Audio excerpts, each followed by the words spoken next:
You're walking through a real city. The signs are gone, the name buried. If you recognize it, don't say it out loud. Just listen and walk. It's always 12 somewhere. They say if you hear the bell ring backwards, your time here is already over. You step off the tram, though you don't remember getting on. The cold from the seat still clings to your skin. The air is thick with that wet, stony smell cities wear when no one's watching. There's a silence here, not the kind that invites calm, but the kind that waits. Your shoes hit the bricks with too much echo. The buildings huddle together like secrets. Windows hang slightly open, as if recently closed. Nothing moves, but nothing is still. Down the first alley, your path narrows. The walls lean closer, like old friends with bad intentions. Something scrawled in charcoal stretches across the bricks in a looping script you don't recognize. It looks fresh. You don't remember passing it yesterday. A shop window reflects your shape, but not your movement. You raise your hand. It stays still. You blink. It waves back. Keep walking. You cross a bridge, though you never feel it underfoot. A small brass bell hangs from the underside of the railing. Tarnished, cracked, barely holding on. A breeze stirs it. You expect a chime. Instead, it tolls. Backward. Not just in sound. It's a pull. Like something sucked the note inside itself. Your chest tightens. The bell keeps swinging. But there's no more sound. Just the feeling it left behind, echoing inside your bones. The street curves into a market square, long emptied of trade. A statue stands at the center. One arm raised, mouth open in mid-scream or song. You can't tell. Beneath it, more bells. Dozens, hung from strings, left in shoes, embedded in wax. None ring. All of them are cracked. A man walks past you, slowly.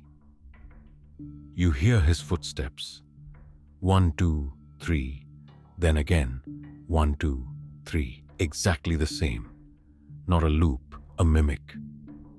You follow. He turns down an archway that shouldn't be there. The brick around it doesn't match. The air is too cold here. You feel your breath drag behind you. The man's steps echo, but now they come from behind you. When you turn, he's gone. Only your footsteps remain. Only yours. For now. The alley ends in a small courtyard. You could have sworn the city didn't have courtyards like this. Too circular, too perfect.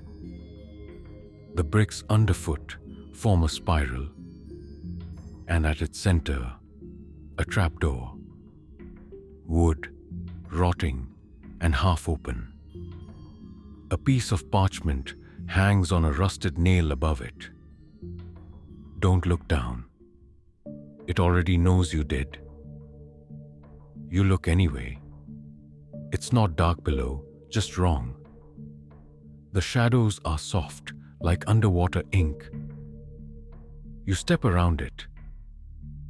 Your shadow doesn't. Let it go. A flicker in a window catches your eye. Someone watching? No, just your reflection again. Only it's not dressed like you. It wears something old. 1700s? 1800s? You blink and the reflection walks away, even though you haven't moved.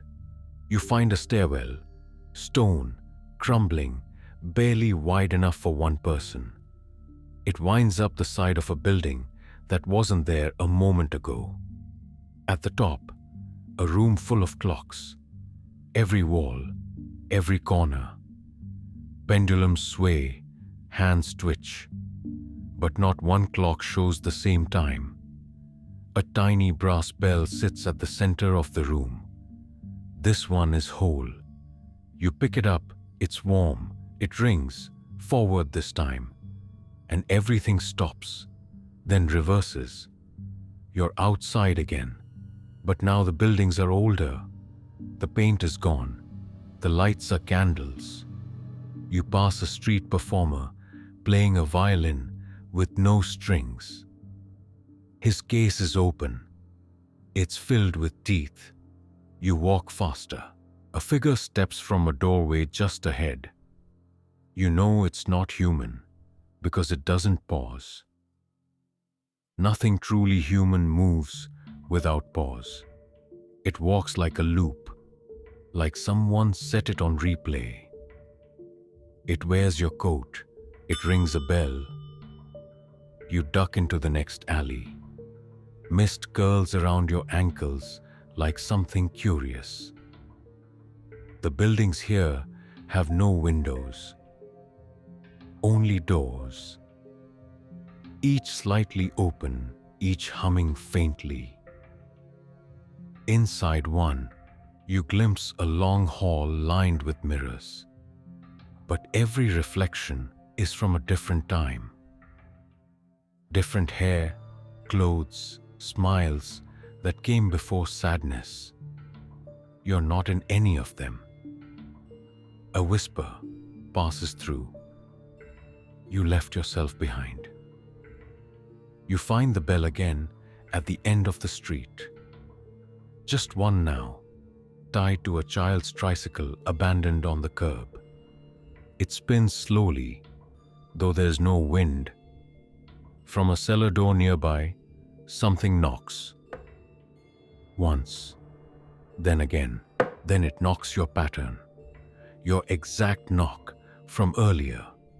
You don't remember knocking, but you recognize the rhythm. You run now. The streets start folding. Doors appear where walls should be. The moon is too low, too close. A church appears, a stone giant hunched in the fog.